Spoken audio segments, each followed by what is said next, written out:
नमस्कार।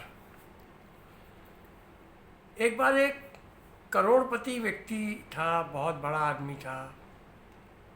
तमाम उसकी फैक्ट्रियां थीं, बड़े बड़े कार्य थे। उसका इंटरव्यू एक टीवी पर लिया जा रहा था। इंटरव्यू लेने वाले एंकर ने उस व्यक्ति से पूछा कि आपको जीवन में वास्तविक सुख कब प्राप्त हुआ, ऐसा कुछ बताइए जिसने आपको वास्तव में सुखी किया। तो उस व्यक्ति ने जवाब दिया, सुख की जो तलाश है वो जीवन में 4 चरण में मैंने देखी। पहले चरण में तो मैंने पैसा कमाने की सोची, खूब दौलत कमाऊं, खूब पैसा होना चाहिए। मैंने कमाया, बहुत दौलत कमाई, इतनी दौलत कमा ली, परंतु उसके बाद भी मुझे वो सुख नहीं मिला जिसकी मुझे तलाश थी। दूसरे चरण में मैंने कीमती चीज़ों का संग्रह करना, घर बनाना, बढ़िया गाड़ियाँ लेना, घर में लग्जरी लस्टर वाला सामान सब बढ़िया इकट्ठा करना, रखना, वो सब खरीदा। परंतु मुझे लगा कि ये सब कुछ देर के लिए तो उन सब चीज़ों ने मुझे सुखी किया, परंतु यह क्षणिक सुख था। वास्तविक सुख मुझे उसमें भी नहीं मिला। उसके बाद फिर तीसरे चरण में मैंने और बड़े बड़े काम करने शुरू किए, बड़े बड़े प्रोजेक्ट्स किए। फुटबॉल टीम खरीदी, क्रिकेट टीम खरीदी, आईपीएल की टीम खरीदी, बड़े रिजॉर्ट बनाए, टूरिस्ट रिजॉर्ट बनाए, वाटर पार्क बनाए, बड़े बड़े मॉल बनाए, परंतु उसमें भी मुझे वो सुख अभी भी नहीं प्राप्त हुआ जिसकी मुझे तलाश थी। 3 चरण हो गए थे, परंतु मुझे वो सुख नहीं अभी तक प्राप्त हुआ।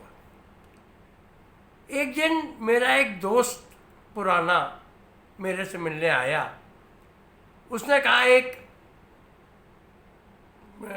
आश्रम में कुछ दिव्यांग, विकलांग, अपंग बच्चे हैं, उनको कुछ व्हील चेयर्स की आवश्यकता है, क्या दे सकते हो? मैंने तत्काल व्हील चेयर्स का ऑर्डर कर दिया और व्हील चेयर्स उसको मैंने कहा कि आपके यहाँ पहुँच जाएंगी। परंतु उसका एक अनुरोध यह था कि वो व्हील चेयर्स ले करके आप मेरे साथ चलो। मैं उसके अनुरोध को ना नहीं कर पाया। मैं उसके साथ व्हील चेयर्स को ले करके उस आश्रम में पहुंचा। वहाँ बहुत सारे बच्चे थे, दिव्यांग जिनको कहते हैं, विकलांग, पैरों से अपंग थे। उनको मैंने वहाँ पे आश्रम में दे दी। परंतु उस दोस्त ने कहा कि सब बच्चों को आप अपने हाथ से व्हील चेयर दीजिए। मैं और थोड़ा सा आगे बढ़ा, प्रत्येक बच्चे को एक एक व्हील चेयर दे करके उस बच्चे को व्हील चेयर पर बैठाया। व्हील चेयर पे बैठ के बच्चे बहुत प्रसन्न थे, बहुत खुश थे, व्हील चेयर को चला रहे थे, ऐसे ऐसे घुमा रहे थे, खेल रहे थे, फन कर रहे थे, मज़ा कर रहे थे, जैसे किसी पिकनिक पे आए हों। उनके चेहरे पे बहुत प्रसन्नता थी, बहुत खुशी थी। व्हील चेयर पा करके मानो उनको दुनिया की पता नहीं कौन सी अमूल्य संपत्ति मिल गई हो, ऐसे उनके चेहरे पे प्रसन्नता थी। परंतु अभी भी मुझे वो वास्तविक सुख अभी भी नहीं मिला था। वो तब मिला जब मैं वो व्हील चेयर दे करके और सब कार्यक्रम हो गया, मैंने बच्चों को खेलता हुआ देख लिया। उसके बाद मैं आश्रम से बाहर जाने लगा तो एक बच्चे ने मेरा पैर पकड़ लिया। मैंने नीचे झुक के देखा, व्हील चेयर पर बच्चा बैठा था। वो कस के मेरा पैर पकड़े था और मेरे चेहरे को एकटक देख रहा था। मैंने फिर धीरे से अपना पैर छुड़ाने की चेष्टा की परंतु उसने और कस के मेरा पैर पकड़ लिया। मैं नीचे झुका, उस बच्चे के चेहरे के सामने अपना चेहरा ला करके मैंने उससे पूछा कि बेटा तुम्हें कुछ और चाहिए क्या? उस बच्चे का जो जवाब था, उस जवाब ने मुझे वो प्रसन्नता दी और उस जवाब से मेरा जीवन सदैव के लिए परिवर्तित हो गया।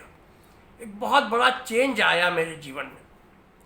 उस बच्चे का जवाब था, मैं आपके चेहरे को पहचानना चाहता हूँ, जिससे कि जब मैं मर के स्वर्ग में जाऊँ तो मैं आपको पहचान सकूँ। ये जवाब मुझे ऊपर से नीचे तक एक सिरहन दे गया और मुझे इतने आनंद की अनुभूति हुई, जो प्रसन्नता मुझे उस समय प्राप्त हुई उसका वर्णन शब्दों में कर पाना संभव नहीं है। तब मैंने जाना कि वास्तविक सुख जो है वो संग्रह में नहीं है, धन इकट्ठा करने में नहीं है, धन कमाने में भी नहीं है, लग्जरी के आइटम्स इकट्ठा करने में नहीं है। बहुत आलीशान घर बनवा लिया, बहुत बड़ी बड़ी गाड़ियाँ ले लीं, उसमें भी वास्तविक सुख नहीं है। वास्तविक प्रसन्नता तो देने में है। जो आप देंगे और जो दूसरे के चेहरे पर वो खुशी दिखाई देती है, वास्तविक प्रसन्नता तो उसी में है। देने में बहुत सुख है। जय श्री राम, जय हनुमान, प्रणाम।